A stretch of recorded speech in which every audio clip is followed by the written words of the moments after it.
Anyway, let me move on to the next segment here. I wanted to talk about the some blockchain technology, which actually does kind of tie into tonight's topic, which is why it was so serendipitous, if you will. I'm going to try to test out this screen share thing here and play a little clip from a company called bigluv.technology, and their idea is to put charity ran as a blockchain. So let me try this. Am I showing up on the screen?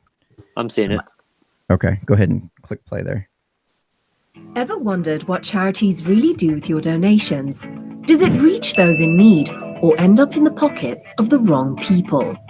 Imagine there was a way to verify and reach out to struggling individuals, identify their needs, provide direct support, and watch as they turn their life around. Welcome to Big Love, a platform where you can change somebody's life and be alongside them every step of the way. Connect with an individual you want to help, monitor your donated funds, witness their progression, and continue to spread the love. Help them in emergency situations or with daily necessities, and be a part of their development as a mentor through the Big Love initiative. What's that sound like to you guys? Does that spark any kind of ideas or interest at all?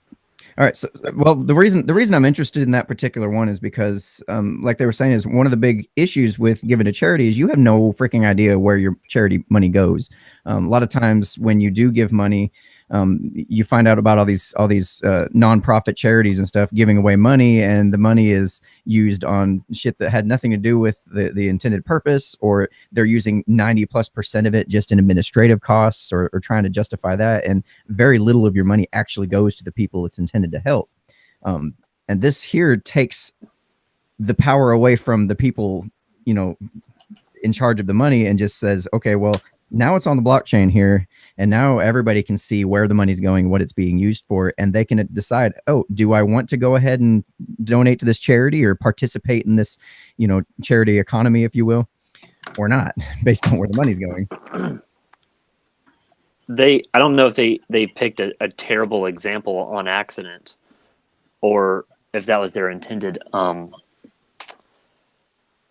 target. But homelessness and just giving out money is like a terrible case study for ways of addressing homelessness.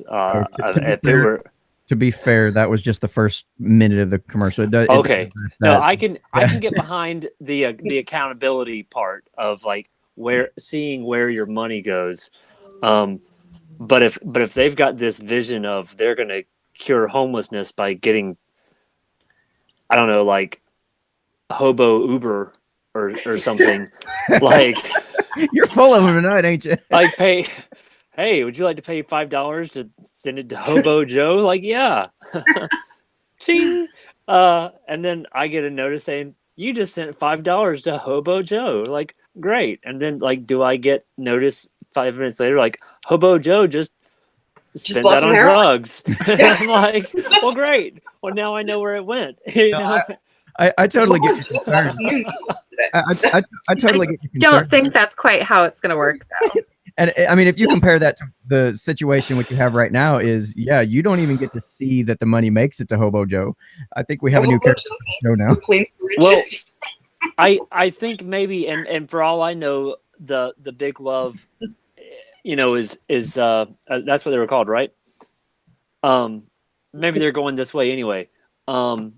Maybe just make charities themselves more accountable. All right, let me play sorry, I don't want me to cut you off, but I'm sure, go ahead. Running up on time here. Let me play a little more of that video here. It's about another 30 seconds or so. Life. But Big Love not only helps those in need, we also reward your generosity. How? Big Love investors can microfinance a home loan with small deposits of $5,000. They sell it back to the individual at a profit, helping them own a home and gain work opportunities. Your home loan is personally guaranteed by Big Love, so your risk is completely taken away. You can also microfinance small business ventures and then profit share on the business performance. That is literally indentured servitude. Wait, go on. Wait, what?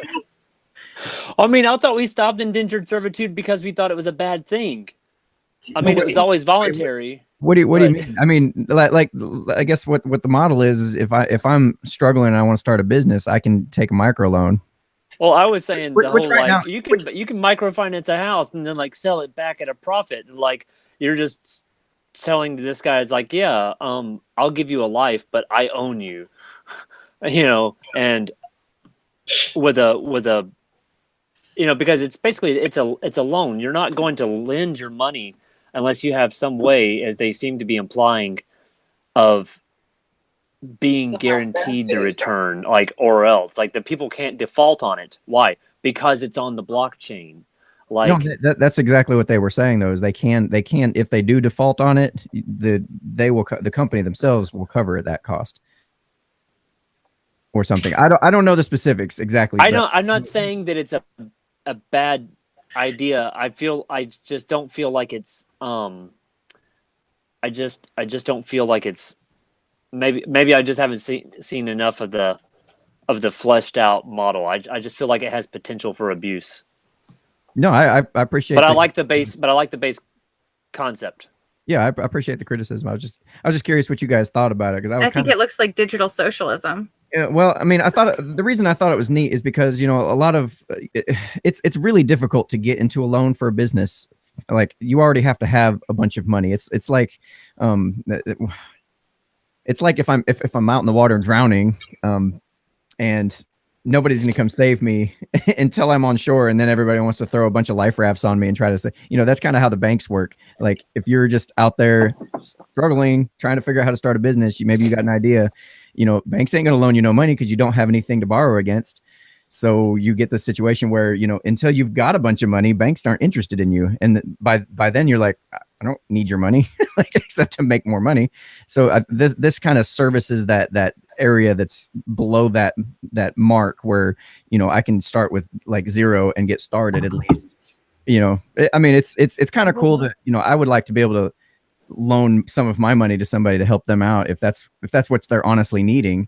And later in the video, I'll have a link for it as well. It also shows how they plan on validating the people and making sure they are more likely to actually use the resources that are provided for them. Right, because there's obviously a vetting system in place, or else the company wouldn't get investors to back it anyway. Right.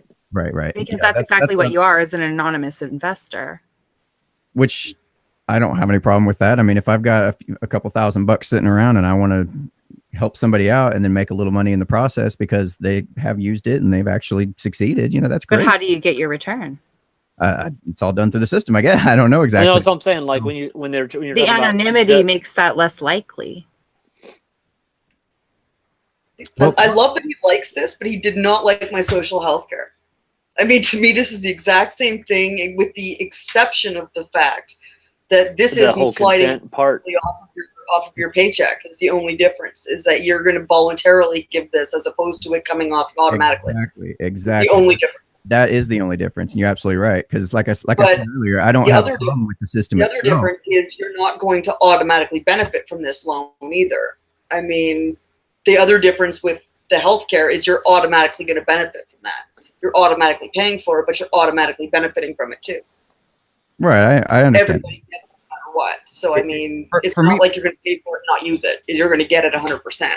Yeah, for me, it just boils down to voluntary versus involuntary, really. And any time we can have a situation where you are voluntarily trading or exchanging with somebody, by all means, have at it. Do whatever you want. If you want to somehow come up with a communistic type system, and you're all doing it voluntarily, I have no problem with that. It's when things start becoming coercive in nature.